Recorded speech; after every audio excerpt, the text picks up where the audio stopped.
demonstration, we appear to change the dosing between copper, first into silver, and then into gold. The silver is actually just a layer of pigment, and the gold is black, an alloy of the copper and zinc.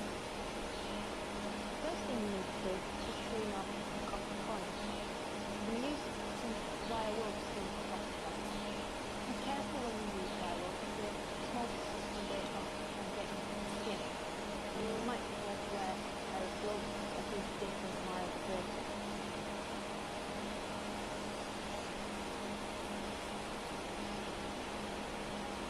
You need to get the copper coin nice and soft.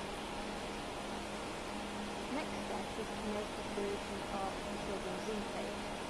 And you do that by adding 5 grams of zinc powder into 100 cm cube and 6 moles CMC sodium hydroxide.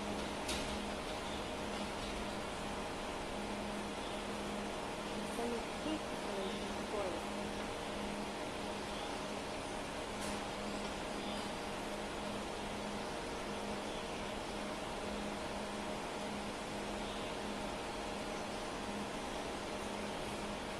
The bubbling would produce partly due to the hydrogen being given off in the reaction between the zinc and the sodium hydroxide, which is quite unusual. It shows the amphitheatre exhibits the ability to react with both acid and alkaline. Take the bunch now, while there's some zinc left in the bottom of the booster.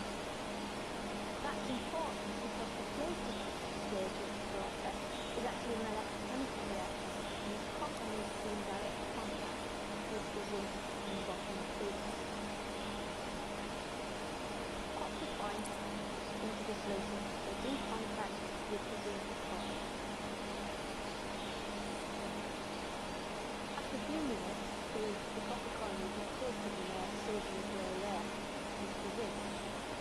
Just lift it out.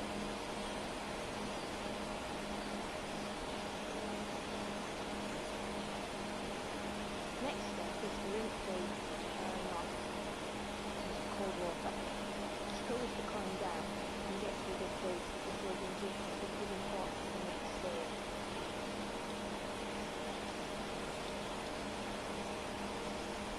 If possible, try and do this stage under a running tap.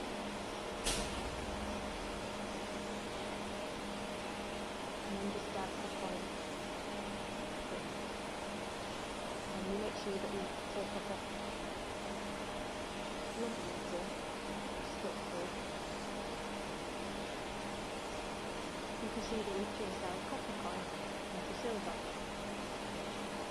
Silver is actually placed on the zinc, which if you think about it is quite unusual because the electrical potential, the order of sensitivity of the metal, would lead us to predict that zinc should just go after the next compound, not the other way around. But by complexing the zinc, we've actually changed the order of the electrical potential. Next is to change the silver into gold. The coin in the top part of the bunch of flame and very gently heat it. Don't overheat it because the metal will fire.